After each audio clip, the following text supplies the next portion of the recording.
আমাদের ভারতবর্ষের প্রত্যেকটা মুসলমান ভাইদের কাছে আমার ট্রাস্টি থেকে West Bengal Islamic foundation of India নামে SBI বহরমপুর ব্রাঞ্চের একটা অ্যাকাউন্ট আছে, যেটা আমার ফেসবুক থেকে অ্যাকাউন্টটা ছাড়া হয়েছে। এছাড়াও অনেক ক্যাডার ছাড়া হয়েছে।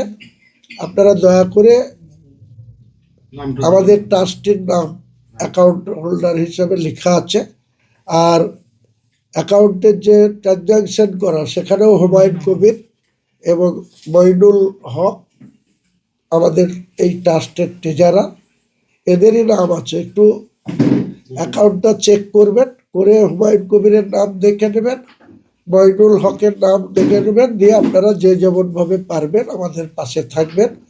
আপনাদের কাছে আমার চির ঋণী হয়ে থাকব একজন মুসলমান হিসেবে।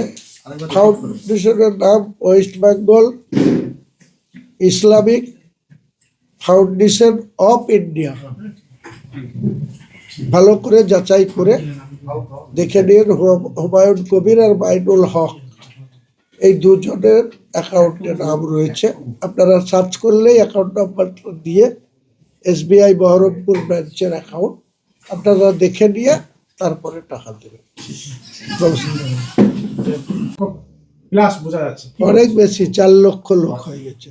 আপনারা তো সব জায়গাটা দেখেননি। বহরমপুর থেকে এদিকে নদিয়ার নাকাশিপাড়া দীর্ঘ 45 কিলোমিটার রাস্তা, লোকে লোকারণ্য আর গাড়িতে সব জাম হয়ে গেছিল। ওইটা মাঠে থাকলে যতটা আপনি আইডিয়া করতে পারেন, এটা এতটা লম্বা রাস্তায় পুরোপুরি লোক, সেই লোককে এইভাবে কাউন্ট করা বা তার সঠিক হিসাব পাওয়া খুব মুশকিল। আমার ধারণা 4 লাখ ছাড়িয়ে গেছে লোক। আচ্ছা, বাবরি মসজিদে প্রথম দিনে দেখলাম মানে মানুষ পকেট থেকে বার করে যেমন করে ইচ্ছা টাকা দিচ্ছে।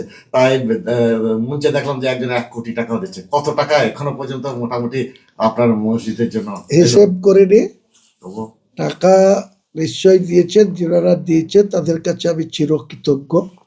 বা এই মুসলমান সমাজের মানুষের আজকে যে উদারতা মানসিকতা নিয়ে তাদের কি আছে না আছে তা আমি যে ভদ্রলোক 1 কোটি টাকা আমাকে ঘোষণা করলেন, তেনার বাড়ি তো কোথায় ওই দক্ষিণ 24 পরগনার কোথায় বাড়ি আমি কোনোদিনই চিনতাম না। উনি আসে নিচে এসে ওনার একটা শিল্পপতি মানুষ, অনেক কিছু আছে, কার্ডটা আমাকে দিলেন এবং বললেন আপনার অ্যাকাউন্ট দেবেন, আমি 1 কোটি টাকা এখানে দেব। আর একজন ভারতবর্ষের শিল্পপতি, সে প্রায় কাগজে কলমে হোয়াইট মানির মালিক, প্রায় 7,000 কোটি টাকার। তিনি আমাকে সকাল 10টার সময় ফোন করে বলেছেন যে আপনি আমার নাম করবেন না, কাউকে প্রচার করবেন না, আমি আপনার এই মসজিদের ফান্ডে 80 কোটি টাকা দেব। কাজে এইভাবে যে মুসলমান আগিয়ে আসবে আমি নিজেও ভাবতে পারিনি।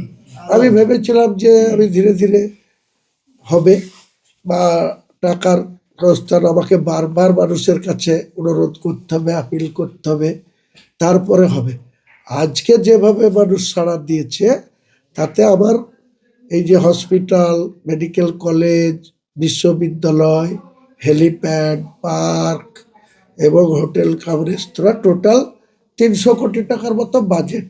আমার ধারণা এটা খুব অনায়াসেই মানুষের সাহায্যে আমরা করে ফেলতে পারবো। একটা থাক না, ইতিহাস একটা হয়ে থাক। মানুষ, আমরা কবে মরে যাব, দুনিয়া ছেড়ে চলে যাব, এটাই নিয়ম যে জন্মালেই তার মৃত্যু হবে, আমাদেরকে কবরে যেতে হবে, অমুসলিম ভাইদের শ্মশানে যেতে হবে।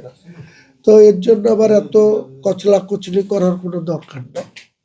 আমি যখন বলেছি বেঁচে থাকতে আমি বাবরি মসজিদ করব, আর আল্লাহ যদি আমাকে তার আগে নিয়ে নেয়, আমার যারা আছে সাঙ্গ পাঙ্গ তারা করবে। ফান্ড তো থাকছে, আমি তোর কবরে নিয়ে যাবো না, তারা করবে। ধন্যবাদ।